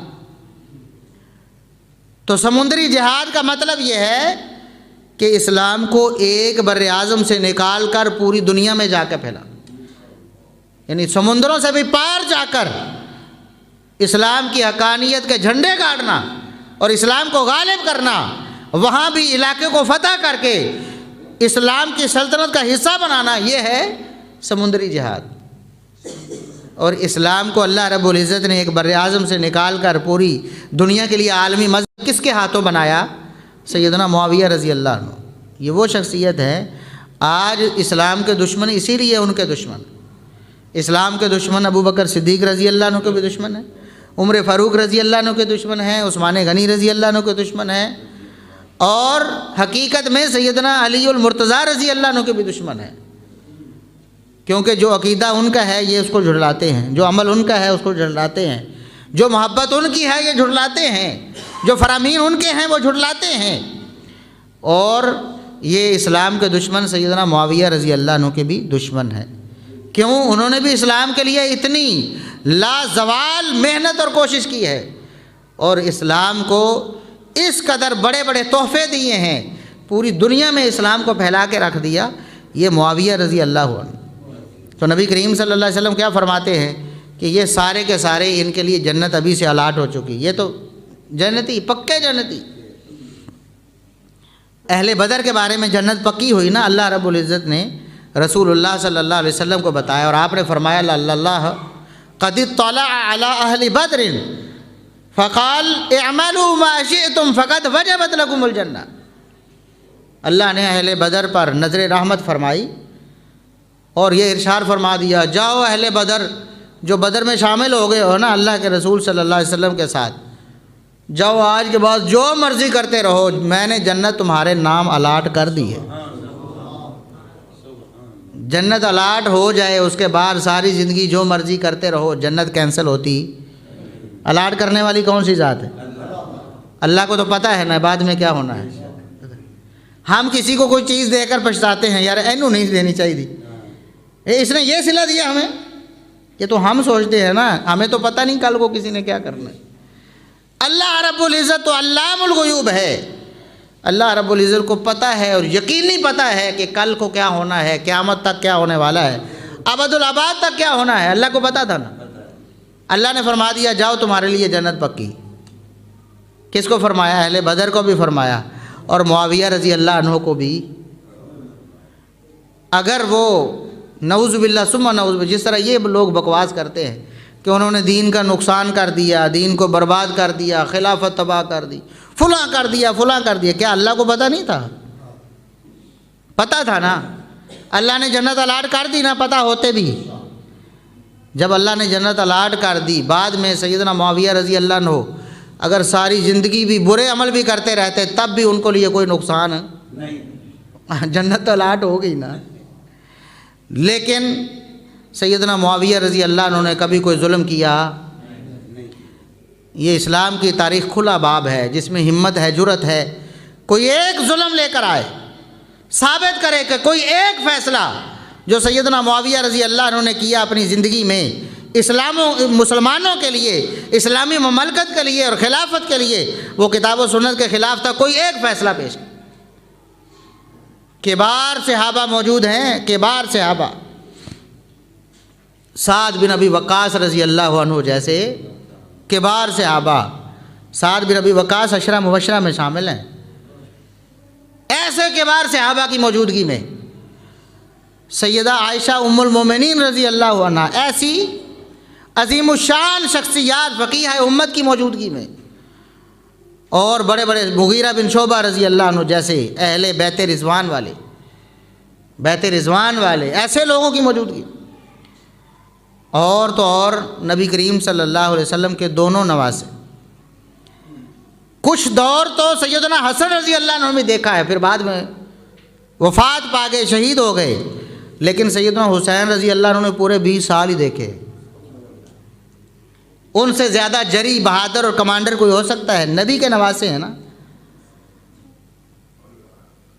پورے 20 سال میں ایک لفظ بھی کہا ہو کہ معاویہ رضی اللہ عنہ کا یہ فیصلہ درست نہیں، ایک بات کوئی پیش کرے، کوئی مائی کا لال جرأت کرے، اور جس کو نبی کا نواسہ ویریفائی کر رہا ہے، پوری زندگی میں ایک لفظ بھی نہیں کہتا کہ یہ بات غلط ہے۔ کہہ دیتے تھے نا جب غلطی ہوتی تھی، انسان ہونے کے ناطے ہو جاتی تھی نا غلطیاں، کہہ دیتے تھے کہ نہیں کہہ دیتے تھے؟ عبداللہ ابن عباس رضی اللہ عنہما نے سیدنا علی رضی اللہ عنہ کو نہیں کہہ دیا؟ کچھ لوگ ایسے تھے جو بدبخت، جو واجب القتل تھے، مرتد ہو گئے تھے، تو علی رضی اللہ عنہ نے ان کو زندہ جلا دیا، حکم دیا زندہ جلا دو۔ تو عبداللہ ابن عباس رضی اللہ عنہما فرماتے ہیں کہ اگر میں ہوتا نا، میں علی رضی اللہ عنہ کی جگہ، حالانکہ علی رضی اللہ عنہ کی شان مقام کو کہاں عبداللہ بن عباس تو نہیں پہنچتے نا، لیکن فرمانے لگے کہ میں ہوتا علی رضی اللہ عنہ کی جگہ تو اس فیصلے میں ان کی مخالفت کرتا، میں بجائے ان کو زندہ جلانے کے میں ان کو قتل کرواتا، کیونکہ نبی کریم صلی اللہ علیہ وسلم کا فیصلہ یہ ہے کہ لا يعذب بعذاب اللہ، اللہ رب العزت کا عذاب، آگ اللہ کا عذاب ہے، اللہ کے علاوہ کوئی اس عذاب کو دینے کا مجاز نہیں۔ علی رضی اللہ عنہ کے علم میں نہیں تھی نا حدیث اس وقت، تو صحابہ کرام تو بول اٹھتے تھے نا، لیکن پورے 20 سال سیدنا معاویہ رضی اللہ عنہ کا دور خلافت ہے، کوئی ایک صحابی بولا اور اس نے کہا ہو کہ معاویہ تمہارا یہ فیصلہ کتاب اللہ اور سنت رسول اللہ کے خلاف ہے، میں نہیں مانتا، یا اس فیصلے کو بدل دو، کہہ سکتے تھے نا، کہنا بھی چاہیے تھا نا، اس میں کیا مسئلہ ہے؟ غلط ہے، کسی انسان کو غلطی لگ سکتی ہے، لیکن کوئی ایک بھی مثال ایسی نہیں۔ حتیٰ کہ سیدنا حسین رضی اللہ عنہ نے پورا دور دیکھا 20 سالہ، اور اس وقت سیدنا حسین رضی اللہ عنہ جوانی کے عالم میں ہیں، بصیرت والے ہیں، سارے معاملات کو، عالمی مسلمانوں کے معاملات کو سمجھتے ہیں، لیکن ایک بھی فیصلے پر انہوں نے اعتراض نہیں کی۔ یہ اہل بیت کو ماننے والے ہیں جو نعوذ باللہ سیدنا حسن رضی اللہ عنہ کا، سیدنا معاویہ رضی اللہ عنہ کو کس نے خلیفہ بنایا؟ سیدنا حسن رضی اللہ عنہ، نبی کے نواسے نہیں، ایک نواسے نے خلیفہ بنایا اور دوسرے نے برقرار رکھا، پوری خلافت میں ایک بھی اعتراض نہیں کیا۔ تو جو ان کے انتخاب پر اور ان کے معاملے پر اختلاف کرتا ہے اور ان کو غلط کہتا ہے، پھر کہتا ہے میں اہل بیت کو ماننے والا ہوں، اور ہم ماننے والے ہیں نا۔ ہم نے کہا نبی کے نواسے حسن کا انتخاب ہمارا انتخاب، ہمارے سر ماتھے پر، ہم اس کے بارے میں زبان کھول سکتے نہیں، نبی کے نواسے نے انتخاب کیا، ہم کون ہیں اعتراض کرنے میں؟ ہم ماننے والے اہل بیت کو کہ نبی کے دوسرے نواسے حسین رضی اللہ عنہ نے سارا دور دیکھا ہے، کبھی کوئی اعتراض نہیں کیا، ہم بھی کوئی اعتراض، ہم ماننے والے نا اہل بیت، ہم ماننے والے ہیں۔ یہ جھوٹے دعوے دار ہیں، ان کا اہل بیت کو ماننے کا دعویٰ اتنا ہی جھوٹا ہے جتنا قادیانیوں کا مسلمان ہونے کا دعویٰ جھوٹا۔ سیدنا علی رضی اللہ عنہ یہ ہے نا سب سے پہلی بنیاد، جن کو وہ اہل بیت میں سے مانتے ہیں نا، ازواج مطہرات کا تو ویسے ہی انکار کر، نبی کی باقی بیٹیوں کا بھی انکار کر دیا، کہتے صرف ایک ہی بیٹی۔ تو حسن و حسین رضی اللہ عنہما کے والد گرامی تو سیدنا علی رضی اللہ عنہ۔ وقت زیادہ ہو رہا ہے، میں بات کو ختم کرتا ہوں چند منٹوں میں۔ تو علی رضی اللہ عنہ، ان کا عقیدہ کیا ہے، ان کا نظریہ کیا ہے، وہ کیا سمجھتے ہیں صحابہ کرام کے بارے میں؟ یہ جو اہل بیت کے جھوٹے دعوے دار ہیں کیوں نہیں مان لیتے کہ علی رضی اللہ عنہ کا جو مذہب ہمارا بھی وہ مذہب، جو علی کا سردار ہمارا بھی سردار، جو علی کا محبوب ہمارا بھی محبوب، کیوں نہیں مانتے؟ ہماری کتاب صحیح بخاری میں بھی ہے اور ان کی معتبر ترین کتابوں میں بھی ایک ہی روایت، الفاظ مختلف ہیں، معنی مفہوم ایک ہی ہے۔ صحیح بخاری میں آئی، پوچھنے والا بیٹا ہے محمد بن حنفیہ، اپنا بیٹا، علی رضی اللہ عنہ کا اپنا بیٹا محمد بن حنفیہ رحمۃ اللہ علیہ، وہ پوچھتے ہیں ابو جی مجھے یہ بتائیں ای الناس خیر بعد رسول اللہ صلی اللہ علیہ وسلم، کہ نبی کریم صلی اللہ علیہ وسلم کے بعد سب سے بہترین ہستی کون سی؟ سب سے زیادہ مقام کس کا ہے مجھے یہ تو بتائیں۔ حالانکہ پتہ تھا، حالانکہ دلیل آگے اسی حدیث میں آ رہی، پتہ تھا کہ پہلے نمبر پہ کون ہے، دوسرے پہ کون ہے، تیسرے پہ کون ہے، پتہ تھا، لیکن کہتے ہیں میں نے اپنے ابو جی سے پوچھا آپ بتائیں، آپ کی زبانی سننا چاہتا ہوں۔ فرمایا کہ سب سے بہترین ہستی نبی کریم صلی اللہ علیہ وسلم کے بعد تو ابو بکر ہیں، اس میں کون سی بات ہے؟ ابو بکر رضی اللہ عنہ سب سے افضل ترین ہستی، بس سب سے اعلیٰ ہستی۔ قلت ثم من، میں نے کہا پھر دوسرا نمبر کس کا ہے یہ بتائیں، دوسرا نمبر کس کا ہے؟ ابو بکر صدیق رضی اللہ عنہ کے بعد کس کا مقام ہے اس امت میں؟ فرمایا ثم عمر، پھر عمر رضی اللہ عنہ کا مقام ہے، اور کس کا ہے؟ یہ کون فرما رہے ہیں؟ سیدنا علی رضی اللہ عنہ۔ یہ ہماری کتاب ہے، ابھی ان کی کتاب بھی بتا دو۔ پھر کہتے ہیں کہ میں نے کہا اگر میں نے پوچھا نا کہ اس کے بعد پھر کس کا نمبر ہے، یعنی تیسرا نمبر کس کا ہے، تو مجھے پتہ ہے، مجھے پتہ تھا کہ اگر میں یہ پوچھتا نا تو میرے والد صاحب نے یہ فرمانا تھا کہ پھر عثمان کا نمبر ہے۔ مجھے پتہ تھا، میں تو ویسے ہی پوچھ رہا تھا نا، آپ کی زبانی ویسے سننا چاہتا تھا۔ مجھے پتا تھا کہ اگر میں پوچھتا عمر کے بعد کس کا نمبر ہے تو نام عثمان کا آنا تھا، تو میں نے سوال بدل دیا، پہلے پوچھ رہا تھا نبی کے بعد سب سے پہلا نمبر کس کا ہے، پھر دوسرا نمبر کس کا ہے، سوال تو پھر یہ بنتا نا پھر تیسرا نمبر کس کا ہے، لیکن مجھے پتا تھا کہ اگر میں نے اس طرح سوال کیا تو جواب میں آنا ہے عثمان بن عفان رضی اللہ عنہ، تو میں نے سوال بدل کے کیا کہ شاید سوال بدلنے سے کوئی جواب بدلے۔ میں نے کہا کہ چلو دوسرا نمبر تو ابو بکر صدیق رضی اللہ عنہ کے بعد عمر فاروق رضی اللہ عنہ کا ہے، پھر تیسرا تو آپ کا ہی ہوگا نا، تیسرا تو آپ کا ہی ہوگا نا۔ تو علی المرتضیٰ رضی اللہ عنہ نے ارشاد فرمایا وما انا الا رجل من المسلمین، عثمان کے مقابلے میں بھی عام مسلمان ہوں۔ سمجھ گئے؟ عقیدہ علی رضی اللہ، اہل بیت کا نام لیتے ہیں نا تو کیا عقیدہ ہوں۔ اور یہی روایت اہل تشیع کی معتبر ترین کتابوں میں، بڑی بڑی کتابیں، بڑے بڑے علماء کی لکھی ہوئی کئی ایک کتابوں میں یہ حوالہ موجود ہے، اور ان کا اپنا مصنف یہ بات کہتا ہے، اپنا مورخ، اپنا امام یہ بات کہتا ہے، اس روایت کو علی رضی اللہ عنہ سے ان کے 14 شاگردوں نے روایت کی۔ کتنے شاگردوں نے؟